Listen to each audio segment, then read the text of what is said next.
Wrestlemania 20, where it all begins again.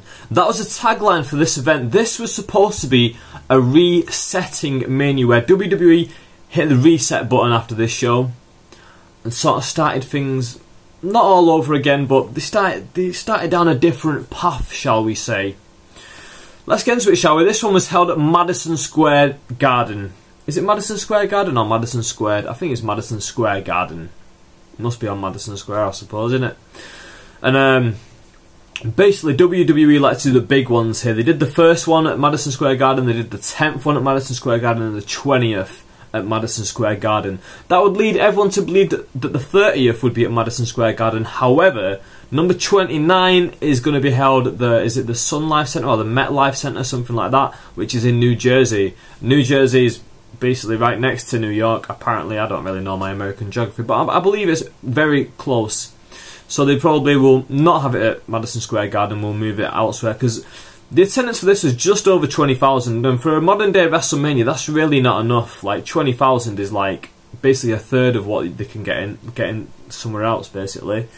So yeah, let's get on to the card. First match of the evening was the Big Show defending his United States Championship against John Cena. This was really the rise of John Cena. This was his first ever WrestleMania, and this match told an okay story. The fans, incredibly, were behind John Cena. It really shows you that back then the fans were behind John Cena, and there wasn't as much backlash as he's seen in the last few years of people being sick of him being shoved down our throats, etc, etc.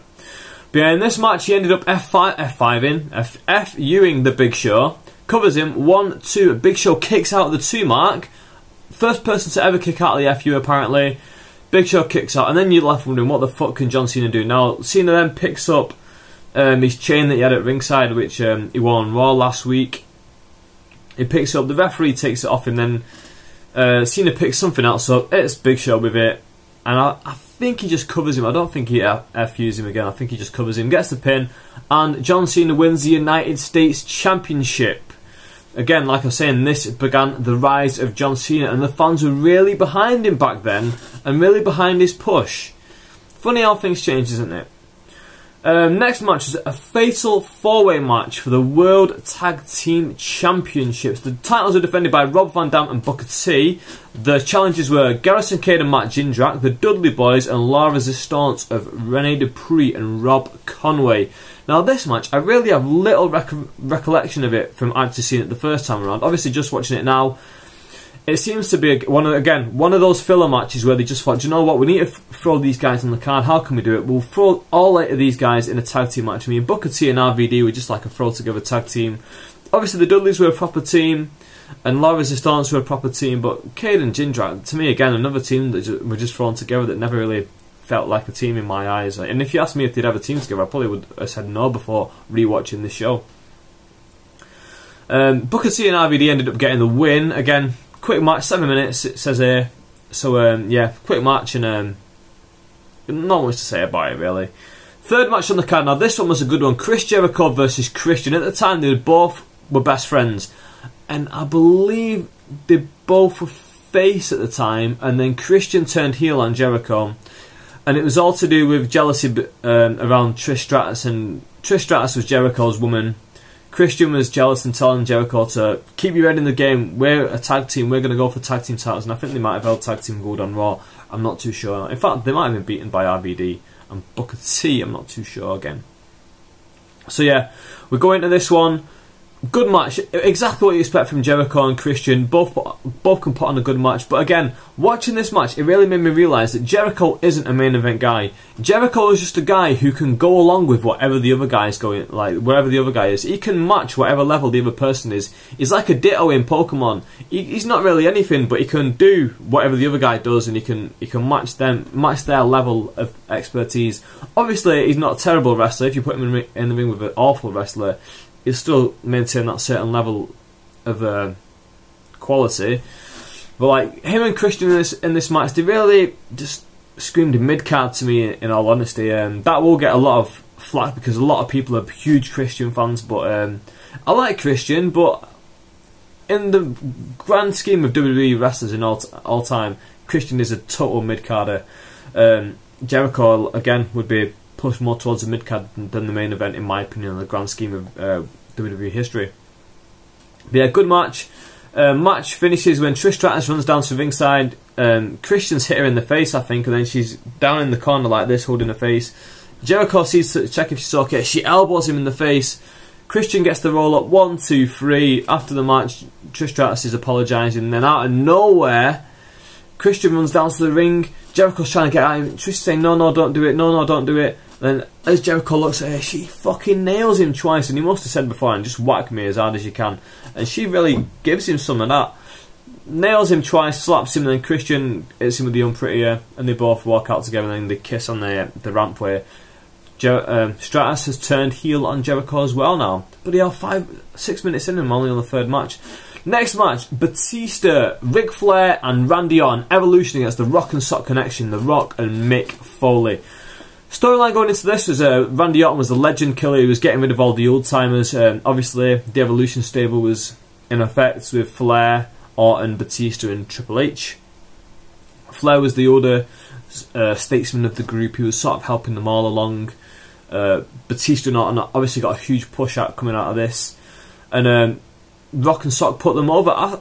I see this as sort of a chance missed here, because putting The Rock in a tag team match on WrestleMania 20, they could have had him like job to Randy Orton in a singles match in all honesty. Have Ric Flair distract him and then Orton hit him with the RKO on Orton to get the win. Yeah, fair enough, that would have been good for me. And you could have had Batista versus Mick Foley and had Batista just dominate and smash Mick Foley and make Batista look really strong. They didn't do that. It was an okay match. The chemistry between Flair and Rock was fantastic, seeing as I don't think they'd ever worked together ever before at this point, which is really good that they just gelled so well straight away. Two of the massive names in pro wrestling history there just going at it, and it was great stuff.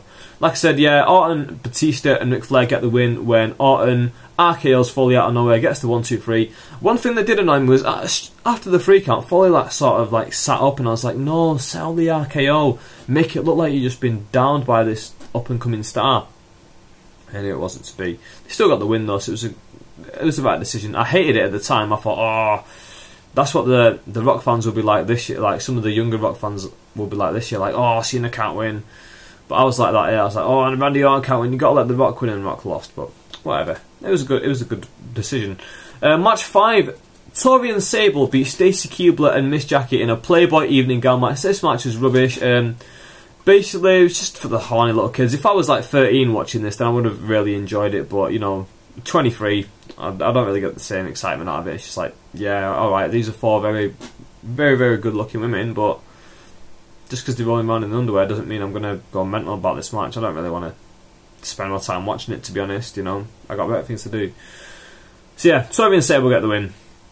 Next we get a Cruiserweight Championship Open, which featured Ultimo Dragon, Shannon Moore, Jamie Noble, Funaki, Nunzio, Billy Kidman, Rey Mysterio, Tajiri and Akio, who I believe is Jimmy Wang Yang. Yes, he is. Jimmy Wang Yang was Akio. And Chavo Guerrero got the win, basically. Chavo Guerrero Jr. come out of it with the Cruiserweight title. Rey Mysterio pushed him right to the limit.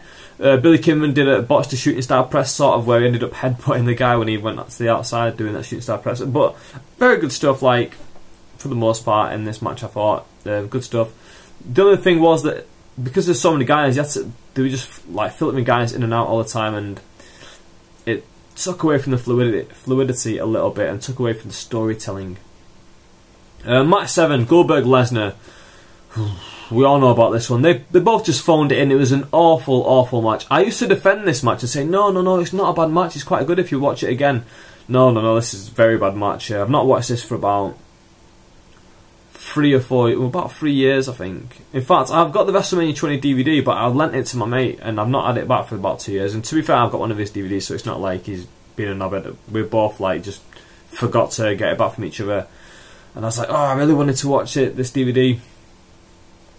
And yeah, I'm glad I've not watched this match in a while, because yeah, this is awful. Goldberg beats Lesnar. Both obviously end up leave WWE.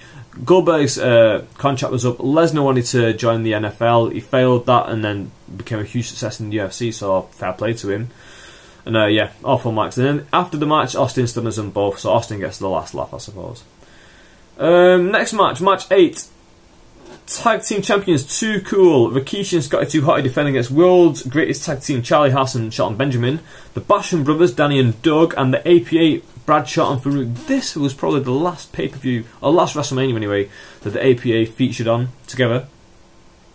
Again, this is just like the Raw Tag Team match with Booker T and RVD winning it. The champions kept on Scotty 2 Hotty and Rikishi.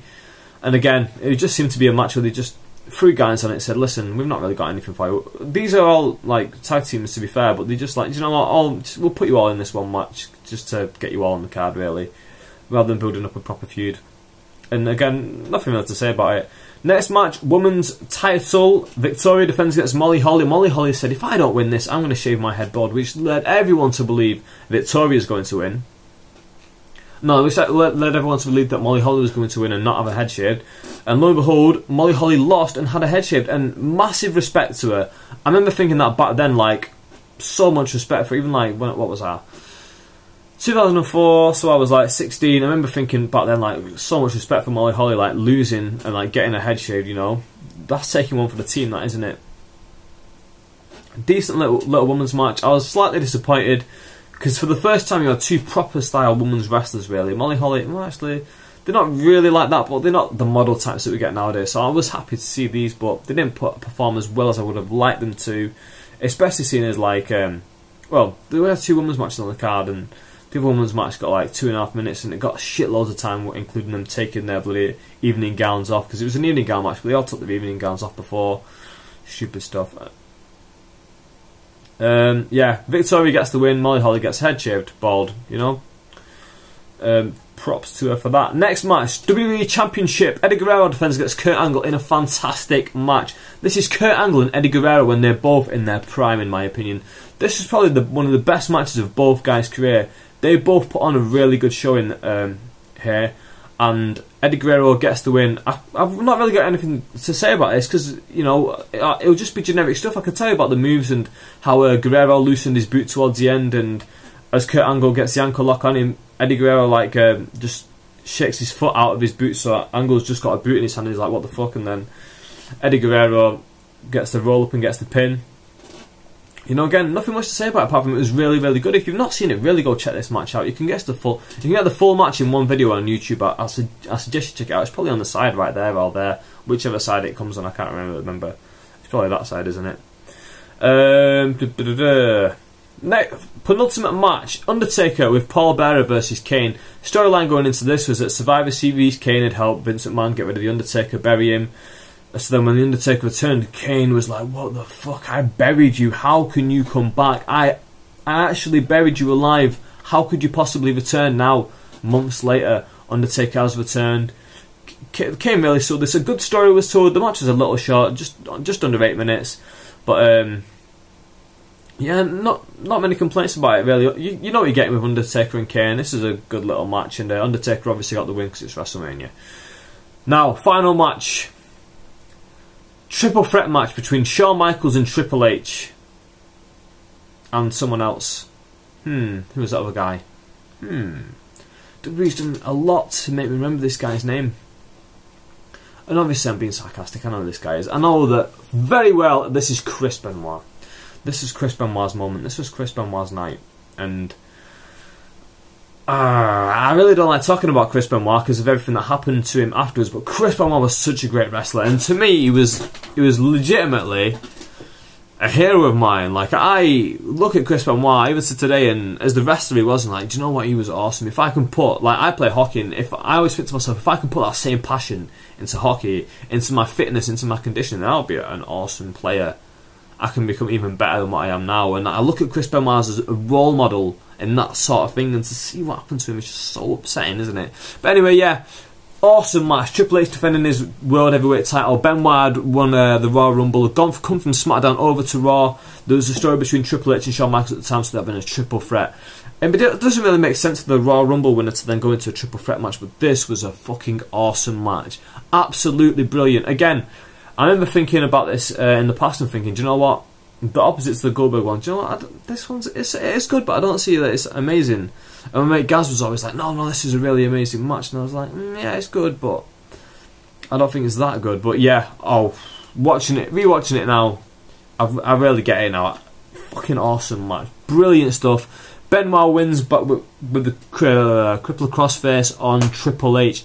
Amazing, amazing match. Again, this is another very good. Well, this is a very good pay-per-view, especially like the Guerrero match, the Benoit match, the Evolution match, the Chris Jericho match, and to some extent the Big Show Cena match. But again, 12 matches on this card, so a lot of them were too short. Then you had the 2 women's matches that were very short and didn't really do anything for me. The 2 tag team matches that didn't do anything for me. But yeah, all in all, a good show. I really recommend people check out these WrestleManias, these last few that I've talked about. 17, 18, 19 and 20, all very good stuff. 15 as well. So, you know, it's all been pretty good, to be fair. Yeah, what are your opinions on this show, WrestleMania 20, where it all began again? Oh, obviously I forgot the main thing of this show at the end. Benoit and Eddie Guerrero celebrate and hug each other at the end, and it's just such a touching moment, especially to know years later that they've both perished since, and it's just like, fucking hell, what could have been, especially when WWE was saying it all begins again. It's all being built around Guerrero and Benoit. Imagine what the WWE could have been like now if they continued to go in that direction, but sadly they didn't. And again, the deaths of these 2 wrestlers drastically changed pro wrestling, because with Eddie's death, they started putting the drug policy on. Was it with Eddie's death? Because of the steroids to do this heart, and then with Benoit's, they really, really clamped down. But yeah, this has been my WrestleMania 20 review. Please let me know what you think of my review and the show itself in the description box down below. In the comment box down below, I always get that one wrong. Thank you very much for watching, and I'll try and get WrestleMania 21 up very, very quickly, because I've got to rush now to get all these videos out.